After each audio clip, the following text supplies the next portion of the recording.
Hi, welcome to Dieku Games and Dieku Game Pitch. And joining me today is Felipe, who has a new game called Forgotten Ballad that we're going to talk about. So, Felipe, welcome. Thank you, Gary. Thanks for having me. I'm feeling like a superstar with that introduction. Yeah, it's pretty imposing. I don't know if I need to change it up a bit, make it a little bit lighter. But anyways, I kind of like the No, it's sci-fi awesome. of it. Keep it Cool. that way. It's awesome. Cool. So we're going to be talking about your game today called Forgotten Ballad, which I really liked. It's got the vibes that I really like. It's kind of got that OSR kind of feel to it and everything like that. But first of all, where are you coming from today? I'm from Brazil, from the countryside of São Paulo. And we talked a little bit before we got on the air that there's a really cool design community happening in Brazil. And just tell us about like how cool it is, because I mean it's like a really tight knit group, and you guys are producing awesome stuff in the OSR. Yeah, I think I'm really in doubt with the community because they give me a lot of courage. They help a lot with everything we need in terms of the game design and in terms of layout, in terms of art. And it's awesome how humble, how chill this community is. uh, we are actually more connected with RPG Latam as a whole, and everybody on the server is so cool. So I'm really glad to be part of it, to have like so many cool people, so awesome people with awesome work, uh, like putting my game where it is right now. Cool. Well, let's just jump right into a Forgotten Ballad, which is currently crowdfunding right now. Just tell us a little bit about it. What's the premise of the game?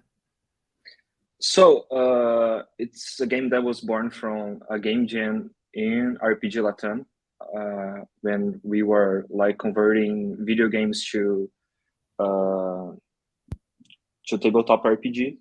And we also talk a little bit about it. Zelda is a great inspiration for me, and the Legend of Zelda, and I had to adapt it. It's like my first love letter to the series, and I think there's a lot of things to learn from it in terms of adventure gaming. There's a lot of synergy, as you said, with OSR and NSR. So the first version was a pamphlet that I did in the end of 2021, with really simple rules, super straightforward. We're gonna talk a little bit about it later. But it's a really simple game, super fast game that tries to invoke a little of the vibe. Right now, I'm kind of finding my own way, my own authorship in this game. But it's a game inspired by music, by the Legend of Zelda series, and I'm trying to invoke a little sense of exploration. And it's really, as the text are saying, is really focusing on the inventory as Zelda is, with no stats, no attributes, no abilities. We're gonna talk a little bit about it. Yeah, But and when I saw that it was inspired by Zelda, immediately I saw the connection. And yeah, I also said to you before that we started the broadcast here was it's amazing how influential Zelda has been on so many of the designers that I've interviewed. And I think your art, which I was actually surprised that you did the art and all of the illustration for yes, this as well. So hats off to you. Is thank like you. super cool, and it kind of has that same vibe. So whatever you were doing, keep it up. Your authorship, the authorship part of it is coming along. Thank you. Thank you. It's awesome to hear. And so here's some of the other influences. Maybe just talk like how you've explored each one of these and how it's kind of synthesized into your game. Yeah, I will start from bottom to the top. Zelda is the obvious inspiration. So while doing, I have this kind of insight that the system behind Zelda is actually pretty simple. It's pretty you in the games you don't have like a possibility to link like fall in a pitch, or he do or he doesn't. So it's pretty arbitrary, and you don't see like a attribute system or skill system behind it. It's all based on the inventory and the items. The progression of the game is based on the items. So naturally, coming from that, drove inspiration from Nave and Mouse Reader. There are games based on inventory system. Mouse Reader has like this super visual inventory, like super video gamey inventory. Mm-hmm. So was also kind of inspiration. Something I might consider to do the character sheet. Yeah. There's some of the goals of the project. I already have a digital character sheet for Forgotten Ballad that has this slot based inventory too. Time D6 was also an inspiration. You can see the direct connection with uh, the D6 uses, the success in five and sixes. Yeah. And for me, the use of the sixes is a thing that I try to do as often as I could, because they are more accessible. They are easier to find here in Brazil. Yeah. People don't usually have dice in Brazil in their homes, but you may have like a war game or something that you Yeah. can find a D6 to play with. So it's a decision that came to mind. There's also this series of articles from False Machine about soft test D&D, and as I get reconnected to RPGs after my son was born, I was really concerned about violence in media and how violence happens.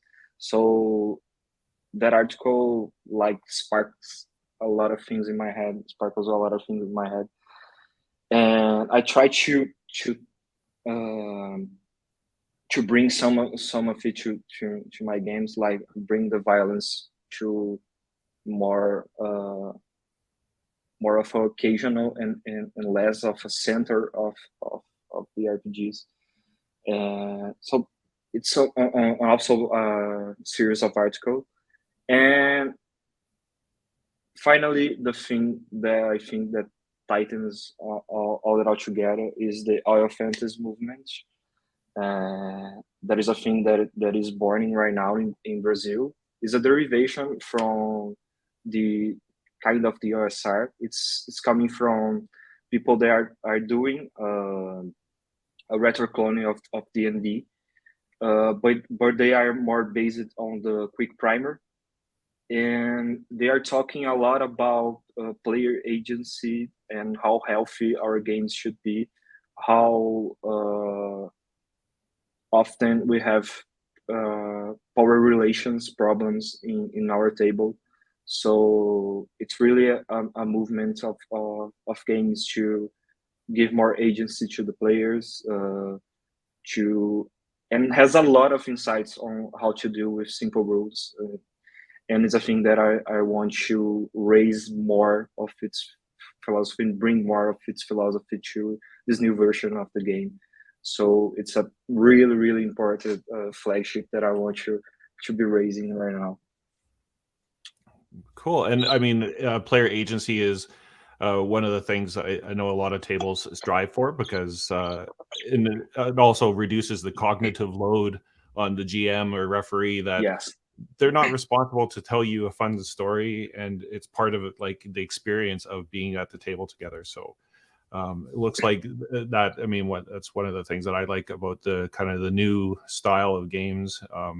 OSR, NSR, whatever you want to call it. But talk about your implied world, and you talked about the inventory and like what you'd find there. But just tell us how people are going to make their way in the world that you've created. Yes. I I kind of have a lot of trouble to as a GM to work with super complex and lore heavy scenarios and material. Uh, I feel like a jail to the content when I have to put it on table. Like I think it's raised some expectations on how the things should be, how the characters should be, and I tend to like this kind of scenarios or things that have an open ended to it. And I love materials, RPG materials that sparkle my imagination, that sparkle how I will handle, how I will make this world in my table, for the people that are playing with me. So this is the kind of content I'm trying to create. This is Gamera. You might be seeing my screen right now.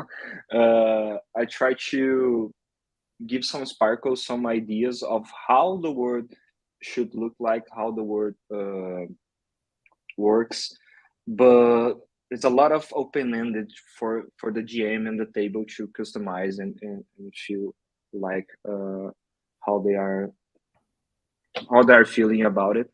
And so how I'm doing the implied word, you have a little bit on this introduction text that you're seeing on screen right now, but on some tables you have a glimpse on how the word works. On the generators, the dungeon generators, you have another tip of how the word works. But I don't like to bring this lore heavy, this content heavy stuff to the game. Cool. And what's your cat's name? We love cats at Dieku Games. So what's your cat's name? That's Gamera. Kamana? Gamera, yes. Okay, got it. Okay. Yeah, just I'm sure my cat Pickles will show up here sooner or later. Just Can talk to us connect them. about how heroes are created in the game. Yeah, it's super simple as the game are. They have like three hearts, like in all Zelda games. You start with three hearts. They are your hit points, how many hits you can handle. Uh, there's also the background is a way to establish some previous knowledge and what the characters knows and how they deal with information. And weapon, they can choose a weapon, and the description is a thing that I bring a little bit of soft as D&D and this kind of soft vibe that I say that weapons are rare and are like relics. They are family heirlooms. And in the end, the instrument, that is how they will handle magic, how they will interact with music in the game. Music being like a important part of the game, and of course, name, looks, and the pronouns as well. I might have to take them all out. Oh no, keep them up. So you make your characters. You said you got the three hearts and the different elements of them, and then how did they progress? Yes, they progress mainly by acquire new items and songs. And songs usually are magical songs. They are sex magic fruit songs. And but they also get new hearts when they help people. So doing small quests for people. And they get also magic uses. They start having one magic use per day, and when they do missions for fairies, they got an extra magic use. And when they defeat guardians, the boss of the dungeons, they gain another heart. So that's basically to engage people on helping the other people in the world and also explore dungeons. That's the way to progress. Okay. And the rules you mentioned earlier about like the D6 system and the fives and sixes being successes, but maybe if you could just talk to us how they build those dice pools. Yeah, there's always on default dice uh, for every check you want to do. I also recommend you to do the tests, the checks only on risky situation. That being uh, when there are some stakes where when the characters can take damage or they can lose something, lose an item, put someone in risk. So it's a thing that is also came from Royal Fantasy and old school gaming, that you use just a few tests. You try to solve the other problems in other ways. But when you have to do, you're trying to hit for a 5 or a 6 and in at least one dice. So it's one by default. If you're using an item to solve that problem, to make the test, you gain another dice. If someone is helping you, you gain another one. And if you have like a advantage position or something that are helping you in the fiction, you gain another dice. So you're trying always trying to avoid doing the test, but when you do, you want to be prepared to make it. I like to use the example of a character trying to jump through a hole.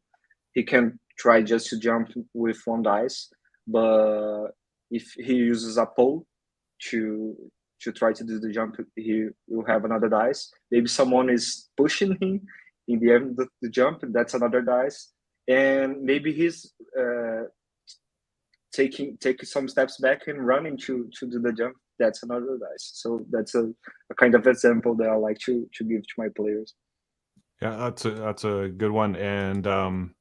And combat, how do you resolve combat? Yes, combat. There's a lot of doubts about combat. There's a lot of feedback that I received about combat. People asking, "How do I handle combat? Who goes first?" So heroes always go first in combat, and combat, when we use the same logic as for the checks, we are going to use the same system resolution. So you're trying to use your dice pool. You can count on help from other players, like combining attacks or combining movements, and it's all player facing. So the players try to do their maneuver, the monsters try to do something, and the players try to do things to avoid or to turn the combat for them. And all the damage, it's fixed when a weapon hit or something happens that damage the players. They receive a damage from 1 to 4, 1 being like simple weapons and fists, 2 more refined or magical weapons, and 3 super heavy and super strong weapons, and 4 we use like for explosions and like super attacks or stuff like that. Yeah, I have always liked fixed damage myself, but you know, the beauty of the role-playing games is there's different flavors for different things, right? Yeah, And I was I going to think mention, make the combat quicker, right? yeah, and I was going to mention this is my favorite image that you put together, and it makes Thanks. me kind of wonder, and then I think it captures the vibes really well. But it makes me kind of wonder, what do you use for your art? What kind of, is it all digital? Do you use a tablet? Yes. The most part of the process is digital, but I always start my design is in pen. I actually drew a lot with pen. Let me see if I get an example. I'm always with like a little notebook behind. So I was always try to like draw directly in pen. So I pick this drawings and put it into digital and make like a little adjustments. Those ones are from Microcircuits. I don't know if you know the game, but they were all born from my sketchbooks. And I love to draw directly from pen. So I start like scribble in my notebook, and then I use my my iPad and Procreate to finish the drawing. Sometimes I do a little bit of adjustment in Photoshop, in Photoshop or something like that. But I try to keep it simple for Forgotten Ballad. I think it's part of what gives like this cartoony vibe, this nostalgic vibe. Some people mention it, Yeah. and so I try to keep the process a little simple, a little naive. Naive. I'm sorry. So it's about that. Cool. And then, so the adventure looping, like you said, you go out and you travel the world. Yes. Do you have hexes or maps, or is that reliant upon the GM to make on the fly? Yeah, that's more like for the gem. What I try to provide is tables to generate this kind of content. There is even more tables to do that. So if the gem prefer to use hexes, I think the material will help him. If he's more like for a point crawler, I think the tables will serve him well. So I try I'm trying to give this kind of content. There's a lot of I think that it's 24 tables that I already wrote that are in the preview version already, but there are some more to come to help build this traversal around the world. But we already have tables for dungeon design, for the monsters design, for the bosses, the guardians design, and that's basically the loop we have. Yeah. And so you're crowdfunding this now, and you're going to add more art to it in the near future. Yes, that's the idea. At least we have some gaps to fill in the book that I want to give more illustrations. In a way, I don't want to reuse the illustrations from the pamphlet. I want to make all new illustrations because it's a new book, and I think people deserve new illustrations, new things for this kind of new phase too. So I'm planning to do at least one illustration for per chapter. Yeah. Well, it's cool. Like I said, it you know, I like the art, like the vibe, everything's going well, and I like the mock-up here of the trim on it, so everything's looking good. And it's been going on crowdfunder since February the 10th. How's that going so far? It's going pretty well. I'm really surprised on how well it is went. Before our talking here, I think it was around 70%. We passed the half, the 50% in less than 2 days of funding. This little game surprised me since I released it, and keep it surprised me with all the love that I'm receiving, all the engagement and the courage people are sending me. So I'm really glad for everybody helping me to do this project. It's a little love letter for me, and it's cool that people are interested in it. And for those, you can see the link on the screen to Crowdfunder, and the links are also in the video details below. So make sure you click on that, support indie games, and let's get more of this awesome content coming at us, right? Yes. So here's the goals. So you've already have you got your basic, and now you're into the stretch? No, not yet. We have 25% more to go to the basic funding, and I have a lot of stretch goals, a lot of ideas to put in the book. Well, that'll be, if you don't get them this time, it'll be 2E, right? Yes, of course. Definitely. Let's talk about some of these cool stretch goals, especially the music part. Every game that has music, it actually really helps the vibes of what you're trying to convey. So talk to us about what kind of music we'd find. Yes, I'm already record one song myself. I was like looking for a song to put in a video, and I couldn't find someone that reached the right vibe. So I took my guitar, I went to my bathroom, tell everybody in the house, stay quiet, please, and I record some some little song. Doesn't it usually have the best acoustics? That's why people sing in the shower, right? Yes, that's the right amount of reverb, Yeah. and absorption. But I already invited some other musician to do like the original song, an original song, and I'm also planning a little mini game to make the music part of the game a little bit different, and I'm also planning to give people examples on how the magic music should work. So I'm planning to do like this kind of magic that also has downsides to its use, or it's super powerful but has a little tricky inside it. That I think it will make it funnier for the game, and we will have another things that new illustrations that we talk about, monster variations. Some of the monsters I designed already has some variation. I'm planning to do that for all the monsters.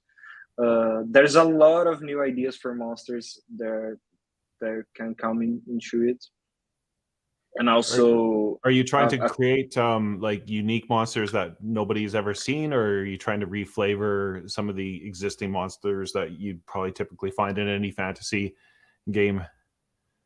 I think it's a little of both.